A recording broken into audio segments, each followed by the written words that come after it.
You know, people say I should work for Drew sometimes. With my eyesight, it's a pretty good idea that I do. Okay. Holy shit.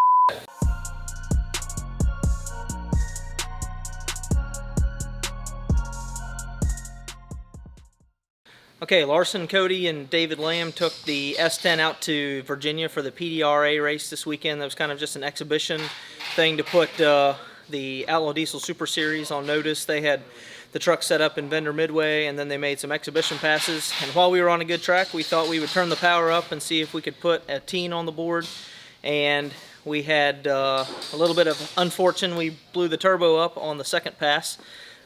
We added fuel, which added about 300 horsepower, and the truck was on a pretty good lick. And we about 133,000 RPM shaft speed. The turbo self-destructed itself. And without an intercooler, it sends all the shrapnel straight to the pistons. So we pulled all the pistons and rods out, and just looking at the damage, really, the cylinder walls all look pretty good. Tops of the pistons have some shrapnel on it. We're going to clean up and file up the edges, take off all the sharp edges to avoid hot spots on the pistons, and put the thing right back together. Probably check out the valves. I'm guessing the valves might need just valves cleaned up from all the shrapnel gone through. We've got to make sure that if there's any kind of leak in the valves, that's right where you end up torching the head really bad, and that's where you hurt it. So we're just going through, cleaning everything up, put it right back together. Hopefully have a running truck for this weekend to where we can head to Texas for No Prep Kings. There's showing some signs of bad weather in Texas, so we're kind of a little bit on the edge. We'll watch the weather, and if by chance it looks like 3 days of rain, we're not going to drive 20 hours to watch it rain. But the weather's going to be nice. We're going to head down there and see if we can do any good doing some no prep racing. Things that we look at, the wrist pins still move nice and free. There's no catches. The wrist pin bushing looks literally perfect. And this engine, since Bowling Green this spring when we tried water meth and we melted the pistons, this has been a fresh rebuild since then, and we have probably 50 passes on this engine, and really everything looks great. The bearings still look great condition, all the wrist pins move free, the pistons all look great. There's no scoring on the skirts. There's a couple places here or there that it just touched the skirts. Cylinder walls still look good. The rings, for the most part, still all have the bull nosing on it. We'll take a ring. You can kind of see if your ring is worn out by if they have really sharp edges, then your ring is wearing out. From the brand new ring, we'll kind of have a bull nose rounded edge, and that's really why it's important to keep EGTs out of the engine at high horsepower. So we've been running this thing at over 2,000 horsepower for 50 some passes. And the rings still look good, the pistons look good, cylinder walls look good, and it's all because we're controlling temperatures with water injection. So this is really what makes it fun to have a diesel race. You take a high horsepower alcohol motor, and they got to put rings in it every so often. They're doing a lot more maintenance. We can race a diesel and get a lot more life long term out of it than what a lot of the alcohol Hemi motors do. Here you can see the sharp edges. These are shrapnel from the turbo. So we're going to come in here and just clean up these sharp edges where it's sticking out, because that'll cause a hot spot and a potential to melt a piston. But we'll just clean off all these edges on the side, so for sure don't start any scuffing on the cylinder wall. But we can clean this up and reuse this piston. It'd be nice to put all new pistons in it, but really, overall, this piston is still in good shape. We'll be able to clean it up and rock it.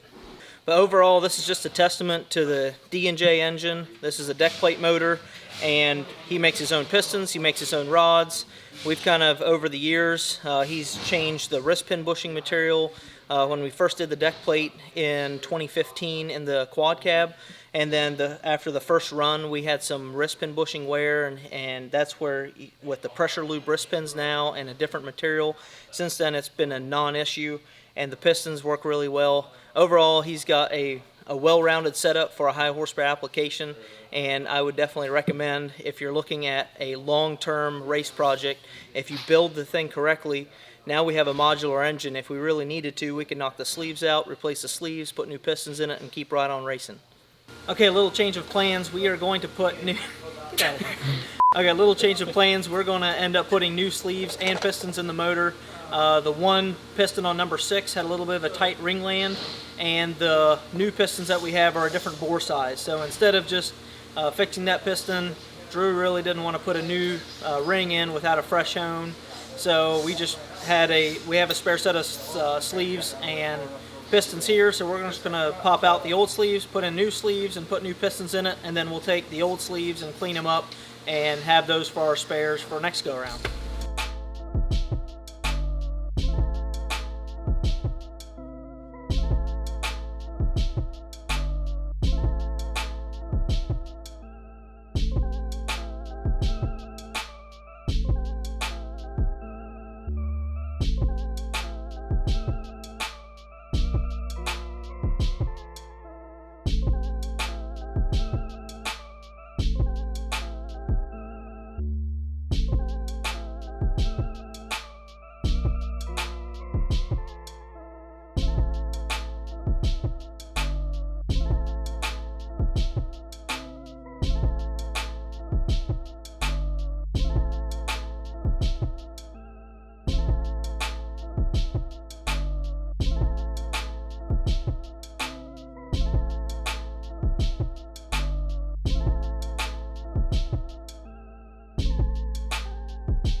So we swapped sleeves, pistons, bearings, new rings, everything goes along with that. And then on top of that, we decided we were gonna add 2 gates on the manifold. So we did that. Had to refab a lot of stuff because basically when that turbo came apart, it just shrapneled everything. The exhaust was broken, the charge air was broken, you know, the inner spooler, a bunch of stuff. So we had to weld new flanges on everything and get everything back to square one. So we're gonna hopefully try to we are not gonna end up going to Texas to race the No Prep Kings like we had originally planned, but we're gonna hopefully be, there's a race in Georgia that we're gonna try to make that's November 9th. We just kinda didn't wanna, we had rushed enough and 40 hours worth of driving didn't seem too awful fun after thrashing for 4 or 5 days. So got a hot torque done on it and gonna try to go put it on the limiter. We added pour water because with the new tuning that Levon's putting in it, we wanted some more water because it was getting hot quick. So we did that, and yeah, so we're gonna go put it on the limiter here in an hour or two once you get everything buttoned back up after the hot torque and go see exactly what it does.